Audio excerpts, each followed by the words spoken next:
Liana, Kobakidze, საქართველოს აითოლა პროცესს იმდენო აითოლა იყო ზალბიჭი დასავლეთი შუზოიდი მანიაკი არსება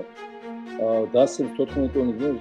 არ არის ბომბს არ დაგწევს, მაგრამ ამა დაეცემათ გეოპოლიტიკური სასანქციო ბომბი დიახ არ წახვიდეთ არჩევნებზე რა არჩევნებზე რა სისულელია ეს გამეცინა ხაზარაზე კიდევ არჩევნებზე საუბრობდა არ არის პოლიტიკური და არის თან არის ბანკი არის საკულტურულად რა არის აქტუალური რა არის თავარი რა არის მეორე ხარისხოვანი რა არის შემდეგ უნდა მოვიდეს ის ახლა პროცენტები და დაანგარიშება კალკულაცია მაგრამ პოლიტიკა კიდე სულ სხვა სფერო მათ დავწუნოთ დღეს აზია არის პოლიტიკაში რაც კიდევ მას ხდება ის წავარდოთ რა თქმა უნდა წავარდო